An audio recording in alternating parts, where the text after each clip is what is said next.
नमस्कार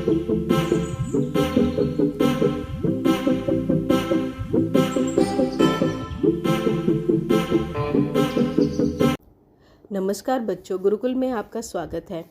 आज मैं आपको क्लास 6 हिंदी की बुक वसंत में से चैप्टर नंबर 3 नादान दोस्त कराने जा रही हूँ, जिसके लेखक प्रेमचंद जी हैं। आओ शुरू करते हैं। केशव के घर कार्निश के ऊपर एक चिड़िया ने अंडे दिए थे। कार्निश क्या होता है बच्चों? कार्निश होता है खिड़की के ऊपर जो थोड़ा सा बड़ा हुआ छज्जा होता है, उसको हम कार्निश कहते हैं। केशव और उसकी बहन श्यामा दोनों बड़े ध्यान से चिड़िया को वहाँ आते जाते देखा करते। सवेरे दोनों आंखें मलते कार्निश के सामने पहुँच जाते और चिड़ा और चिड़िया दोनों को वहाँ बैठा पाते। उनको देखने में दोनों को ना मालूम क्या मज़ा आता।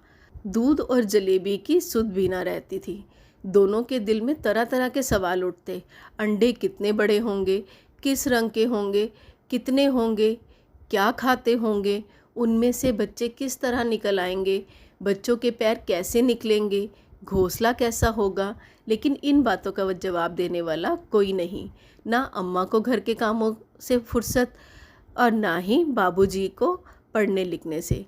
दोनों बच्चे आपस में ही सवाल जवाब करके अपने दिल को तसल्ली दे लिया करते थे। तसल्ली का मतलब आएगा संतोष। श्यामा कहती, क्यों भैया, बच्चे निकलकर फुर से उड़ जाएंगे।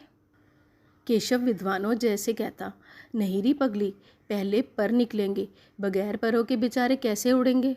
श्यामा, बच्चों को क्या खिलाएगी बेचारी। केशव इस पेचीदा सवाल का जवाब कुछ ना दे सकता था। पेचीदा सवाल का अर्थ हुआ डिफ़िकल्ट क्वेश्चन। इस तरह 3-4 दिन गुजर गए। दोनों बच्चों की जिज्ञासा दिन दिन बढ़ती जाती थी।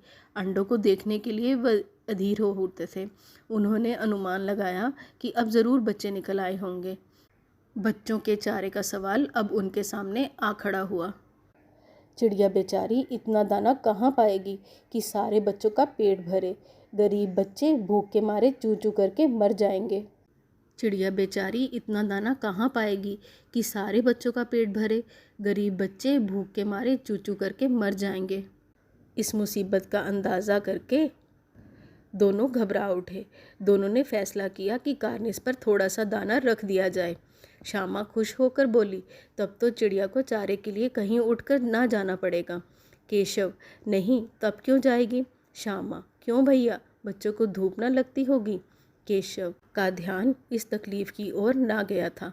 बोला, ज़रूर तकलीफ़ हो रही होगी, बेचारे प्यास के मारे तड़पते होंगे, ऊपर छाया भी तो कोई नहीं। आखिर यही फैसला हुआ कि घोंसले के ऊपर कपड़े की छत बना देनी चाहिए।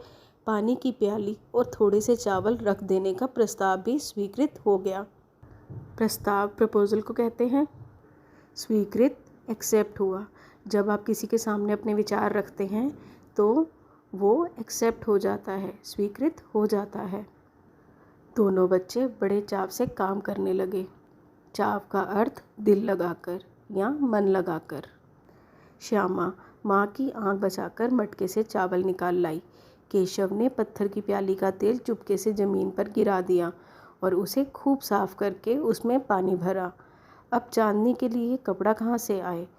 फिर ऊपर बगैर छड़ियों के कपड़ा ठहरेगा कैसे? और छड़ियाँ खड़ी कैसे होंगी? केशव बड़ी देर इस उधेड़-बुन में रहा। उधेड़-बुन का मतलब आएगा सोचता रहा या चिंतित रहा। आखिरकार उसने यह मुश्किल भी हल कर दी।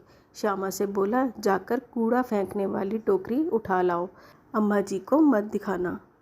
श्यामा, वह तो बीच से फटी हुई है, उसमें से धूप ना जाएगी। केशव ने झुंझलाकर कहा, तू टोकरी तो ला, मैं उसका सुराग बंद करने की कोई हिकमत निकालूंगा। हिकमत का अर्थ आएगा तरकीब या कोई तरीका। श्यामा दौड़कर टोकरी उठा लाई। केशव ने उसके सुराख में थोड़ा सा कागज़ ठूस दिया और तब टोकरी को एक टहनी से टिकाकर बोला, देख, ऐसे ही घोंसले पर उसकी आड़ कर दूंगा, तब कैसे धूप जाएगी। आड़ का अर्थ होता है छाया। श्यामा ने दिल में सोचा, भैया कितने चालाक हैं। गर्मी के दिन थे। बाबूजी दफ्तर गए हुए थे। अम्मा दोनों बच्चों को कमरों में सुलाकर खुद सो गई थी, लेकिन बच्चों की आंखों में आज नींद कहाँ। अम्मा जी को बहलाने के लिए दोनों दम रोके आंखें बंद किए मौके का इंतज़ार कर रहे थे। ज्यों ही मालूम हुआ कि अम्मा जी अच्छी तरह से सो गई, दोनों चुपके से उठे और बहुत धीरे से दरवाजे की सिटकनी खोलकर बाहर निकल आए। बच्चों, दफ्तर का अर्थ ऑफिस और सिटकनी का मतलब कुंडी। अंडों की हिफाजत की तैयारी होने लगी। केशव कमरे से एक स्टूल उठा लाया, लेकिन जब उससे काम ना चला तो नहाने की चौकी लाकर स्टूल के नीचे रखी और डरते डरते स्टूल पर चढ़ा। श्यामा दोनों हाथों से स्टूल पकड़े हुए थी। स्टूल चारों टांगे बराबर ना होने के कारण जिस तरफ ज़्यादा दबाव पड़ता था ज़रा सा हिल जाता था। उस वक्त केशव को कितनी तकलीफ़ उठानी पड़ती थी, यह उसी का दिल जानता था। दोनों हाथों से कार्निस पकड़ लेता और श्यामा को दबी आवाज़ में डांटता, अच्छी तरह पकड़ वरना उतरकर बहुत मारूंगा। मगर बेचारी श्यामा का दिल तो ऊपर कार्निस पर था। बार बार ध्यान उधर चला जाता और हाथ ढीले पड़ जाते। केशव ने ज्यों ही कार्निस पर हाथ रखा, दोनों चिड़ियाँ उड़ गई। केशव ने देखा कार्निस पर थोड़े तिनके बिछे हुए हैं और उन पर 3 अंडे पड़े हैं, जैसे घोंसले उसने पेड़ों पर देखे थे वैसा कोई घोंसला नहीं है। श्यामा ने नीचे से पूछा, कै बच्चे हैं भैया? कै का मतलब कितने? केशव, 3 अंडे हैं, अभी बच्चे नहीं निकले। श्यामा, जरा हमें भी दिखा दो भैया, कितने बड़े हैं? केशव, दिखा दूंगा, पहले जरा चीथड़े ले आ, नीचे बिछा दूं, बेचारे अंडे तिनकों पर पड़े हैं। चीथड़ों का अर्थ होता है रद्दी कपड़े, जिनको हम इस्तेमाल नहीं करते। श्यामा दौड़कर अपनी पुरानी धोती फाड़कर एक टुकड़ा लाई। केशव ने झुककर कपड़ा ले लिया, उसकी कई तह करके उसने एक गद्दी बनाई और उसे तिनकों पर बिछाकर तीनों अंडे धीरे से उस पर रख दिए। श्यामा ने फिर कहा, हमको भी दिखा दो भैया। केशव, दिखा दूंगा, पहले ज़रा वह टोकरी तो दे दो, ऊपर छाया कर दूं। श्यामा ने टोकरी नीचे से थमा दी और बोली, अब तुम उतर आओ, मैं भी तो देखूं।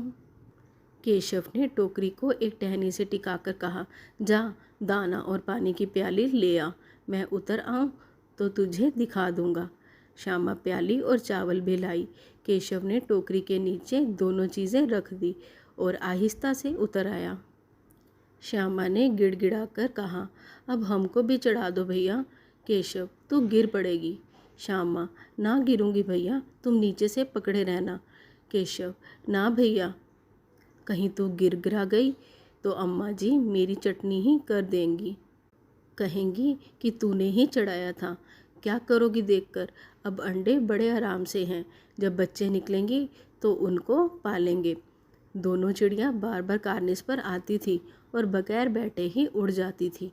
केशव ने सोचा, हम लोगों के डर से नहीं बैठती। स्टूल उठाकर कमरे में रख आया, चौकी जहाँ की थी वहाँ रख दी। श्यामा ने आंखों में आंसू भरकर कहा, तुमने मुझे नहीं दिखाया, मैं अम्मा जी से कह दूंगी। केशव, अम्मा जी से कहेगी तो बहुत मारूंगा, कह देता हूँ। श्यामा, तो तुमने मुझे दिखाया क्यों नहीं? केशव, और गिर पड़ती तो 4 सर ना हो जाते? 4 सर हो जाते का अर्थ 4 सर होना, गिरकर सर के 4 टुकड़े होना। श्यामा, हो जाते, देख लेना, मैं कह दूंगी। इतने में कोठरी का दरवाज़ा खुला और माँ ने धूप से आंखों को बचाते हुए कहा, तुम दोनों बाहर कब निकल आए? मैंने कहा ना था कि दोपहर को ना निकलना। किसने किवाड़ खोला? किवाड़ केशव ने खोला था, लेकिन श्यामा ने माँ से यह बात नहीं कही। उसे डर लगा कि भैया पिट जाएंगे। भैया पिट जाएगा अर्थ भैया को मार पड़ेगी। केशव दिल में कांप रहा था कि कहीं श्यामा कह ना दे। अंडे ना दिखाए थे, इससे अब उसको श्यामा पर विश्वास ना था। श्यामा सिर्फ मोहब्बत के मारे चुप थी, या इस कसूर में हिस्सेदार होने की वजह से इसका फैसला नहीं किया जा सकता। शायद दोनों ही बातें थीं। माँ ने दोनों को डांट डपट कर फिर कमरे में बंद कर दिया और आप धीरे धीरे उन्हें पंखा झलने लगी। अभी सिर्फ 2 बजे थे। बाहर तेज़ लू चल रही थी। अब दोनों बच्चों को नींद आ गई थी। 4 बजे यकायक श्यामा की नींद खुली। किवाड़ खुले हुए थे। वह दौड़ी हुई कार्निस के पास आई और ऊपर की तरफ ताकने लगी। टोकरी का पता न था। संयोग से उसकी नज़र नीचे गई और वह उल्टे पांव दौड़ी हुई कमरे में जाकर जोर से बोली, भैया अंडे तो नीचे पड़े हैं। बच्चे उड़ गए। केशव घबरा कर उठा और दौड़ा हुआ बाहर आया तो क्या देखता है कि तीनों अंडे नीचे टूटे पड़े हैं और उनसे कोई चूने की सी चीज बाहर निकल आई है। पानी की प्याली भी एक तरफ टूटी पड़ी है। उसके चेहरे का रंग उड़ गया। सहमी हुई आंखों से जमीन की तरफ देखने लगा। श्यामा ने पूछा, बच्चे कहाँ उड़ गए भैया? केशव ने करुण स्वर में कहा, अंडे तो फूट गए श्यामा, और बच्चे कहाँ गए? केशव, तेरे सर में देखती नहीं है? अंडों में से उजला उजला पानी निकल आया है। वही तो 2-4 दिन में बच्चे बन जाते। माँ ने सोटी हाथ में लिए हुए पूछा, तुम दोनों वहाँ धूप में क्या कर रहे हो? सोटी का अर्थ डंडा। श्यामा ने कहा, अम्मा जी, चिड़िया के अंडे टूटे पड़े हैं। माँ ने आकर टूटे हुए अंडों को देखा और गुस्से से बोली, तुम लोगों ने अंडों को छुआ होगा। अब तो श्यामा को भैया पर ज़रा भी तरस ना आया। उसी ने शायद अंडों को इस तरह रख दिया कि वह नीचे गिर पड़े। इसकी उसे सज़ा मिलनी चाहिए। बोली, उन्होंने अंडों को छेड़ा था अम्मा जी। माँ ने केशव से पूछा, क्यों रे? केशव भीगी बिल्ली बना खड़ा रहा। माँ, तू वहाँ पहुँचा कैसे? श्यामा, चौकी पर स्टूल रखकर चढ़े अम्मा जी। केशव, तू स्टूल थामे नहीं खड़ी थी? श्यामा, तुम्ही ने तो कहा था। माँ, तू इतना बड़ा हुआ, तुझे अभी इतना भी नहीं मालूम? छूने से चिड़िया के अंडे गंदे हो जाते हैं। चिड़िया फिर उन्हें नहीं सेती। श्यामा ने डरते डरते पूछा, तो क्या चिड़िया ने अंडे गिरा दिए हैं अम्मा जी? माँ, और क्या करती? केशव के सिर इसका पाप पड़ेगा। हाय हाय, 3 जाने ले ली दुष्ट ने। केशव रोनी सुनत बनाकर बोला, मैंने तो सिर्फ अंडों को गद्दी पर रखा था अम्मा जी। माँ को हंसी आ गई, मगर केशव को कई दिनों तक अपनी गलती का अफसोस होता रहा। अंडों की हिफाजत करने के जोग में उसने उनका सत्यानाश कर डाला। इसे याद कर वह कभी कभी रो पड़ता। दोनों चिड़िया वहाँ फिर कभी नहीं दिखाई दी। होप आप सबको ये पाठ समझ आ गया होगा। अभी इसके प्रश्न उत्तर करते हैं। प्रश्न पहला, अंडों के बारे में केशव और श्यामा के मन में किस तरह के सवाल उठते थे? वे आपस में ही सवाल जवाब करके अपने दिल को तसल्ली क्यों दे दिया करते थे? बालमन जिज्ञासाओं से भरा होता है। उन्होंने पहले कभी अंडे नहीं देखे थे। उनके घर वालों ने भी उनको अंडों के बारे में कोई जानकारी नहीं दी थी। उनको पता नहीं था कि अंडों का आकार कितना बड़ा होता है, अंडे किस रंग के होते हैं, उनमें बच्चे कैसा पैदा होते हैं, वे क्या खाते हैं, उनका घोंसला कैसा होता है। बच्चों के मन में इस तरह के सवाल स्वाभाविक ही थे। प्रश्न, केशव ने श्यामा से चीथड़े, टोकरी और दाना पानी मंगाकर कार्निस पर क्यों रखे थे? उत्तर, कार्निस पर चिड़िया के अंडे थे। केशव और श्यामा ने सोचा कि अंडों से बच्चे निकल आए होंगे। उन्हें धूप से बचाने के लिए छत बनाना था, इसलिए टोकरी मंगाई गई। चीथड़ों से उनके लिए गद्दी बनाई गई। दाना पानी मंगाकर उनकी भूख मिटाने का प्रबंध किया गया। प्याली में खाने के लिए दाना और पानी रख दिया गया।